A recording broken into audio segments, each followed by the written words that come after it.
Hello, Links community. Jeffrey Cranford here, and we've got something really special over the next few weeks, bringing it to you from La Quinta, California. Recently, we had Lee Strobel. Many of you know Lee. Maybe you've even read his book or even given it to somebody you play golf with. Case for Christ, New York Times bestseller. I think he's sold over 14 million books. And he was with us here in the desert, and he did some profound things. And I want you to know, look, we've been talking about evangelism. And now in talking about evangelism, many of you may say, well, I got John that I play golf with, or I got, Sarah that I play golf with. And I talked to her about, even invited her to one of our fellowship groups. And Jesus just said, yeah, I'm not interested. And so it's kind of like, okay, case closed, it's over. Well, you have some allies in this. And also you need to be equipped in this. So we want to help you over the next few weeks through Lee Strobel talk about 4 different things. We're going to talk about execution. We're going to talk about early attestation to that. We're going to talk about an empty tomb. And then we're going to talk about there were eyewitnesses. Now, some of you may be pretty versed in this apologetics. Some of you may not. But I think this is really going to encourage you.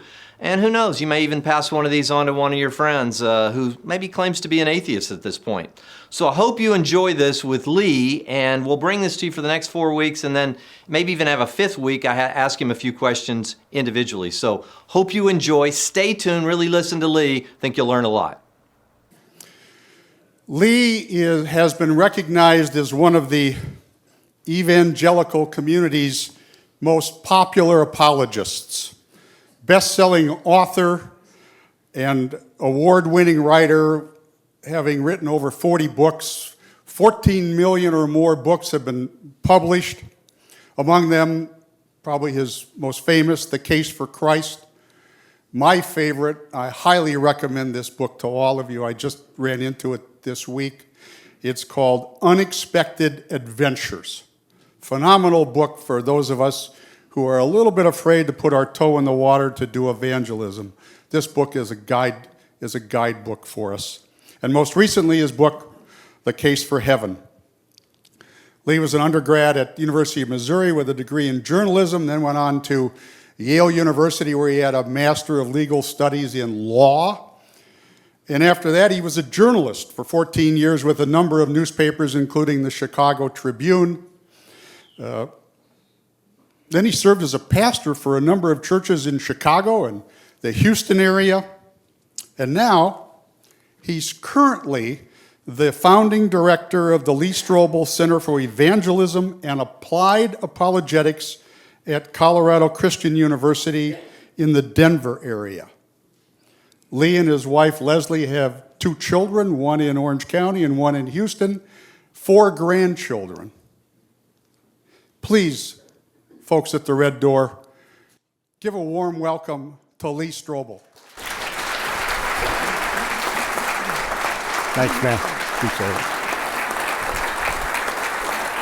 Thanks so much. Thank you. Thanks. That's very kind.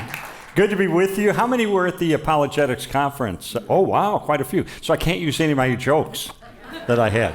So the rest of you, trust me, I got some really funny stuff you would have heard if these guys hadn't gone to the conference the day before.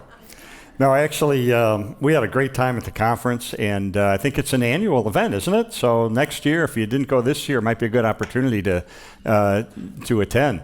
I noticed at the conference, some people had name tags on, and I thought, the world would be a lot friendlier if we just had name tags and wore them all the time, wouldn't it? But, hey, Bob, yeah, hey, how you doing?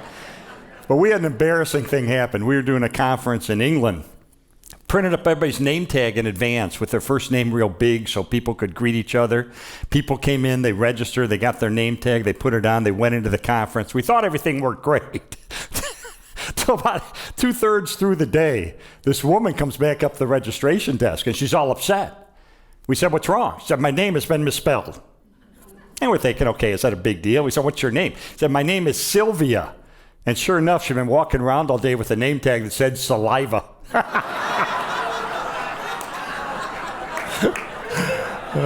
She was spitting mad, I'll tell you that. Anyway, so Leslie and I, my wife Leslie is here, by the way. We just celebrated our 50th wedding anniversary. And so we moved to Houston And I mentioned this at the conference, why would you move to Houston, Texas? Really? And one word to explain it, grandchildren. That's where our 2 oldest grandchildren are. So we moved there not long ago, and we got our phone number assigned to us for our home phone by the telephone company.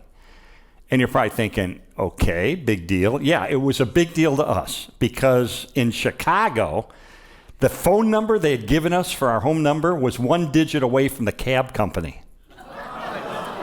Seriously. So 2 a.m. on Saturday night, these drunk guys would call from bars and, trying to get a ride home. And it was bad enough getting wakened up in the middle of the night, but then you had to get up, get dressed, get in the car. It was such a hassle. So I think we got a good number now. I think it's gonna work really well. So it's an honor to be here. I didn't see the red door, by the way. Is there a red door? Am I missing something? We pulled up. Let's look for the red door. Really? Okay. We're wandering around the parking lot. Anyway, we are honored to be here, and I get to go see my son is a professor at Biola University, a theologian, and we get to go visit him a few minutes on our way home as we go back to Denver, where we also live because of our center there. But I thought, and prayed about what should I talk about this morning. And I decided to do something really simple. I decided to tell you a story. True story. My story. And I'll tell you in a few minutes why I'm telling you this story. But it's a story that begins in atheism. Because I decided at a rather young age that God does not and cannot exist. I just thought the mere concept of an all-powerful, all-knowing, God of the universe, creator of everything, come on, it's crazy. Wasn't even worth my time to check out. Now, granted, I tend to be a skeptical person. My background's in journalism and law. You can imagine, you put those 2 things together, you can imagine what kind of a skeptic that you get. And I was legal editor of the Chicago Tribune, and we used to pride ourselves on our skepticism. And we wouldn't accept anybody's word at face value. We always wanted at least 2 sources that confirm a fact before we print it in the newspaper. So we actually had a sign in our newsroom that said, if your mother says she loves you, check it out. How do you know? Maybe she's lying. Got any evidence to back that up?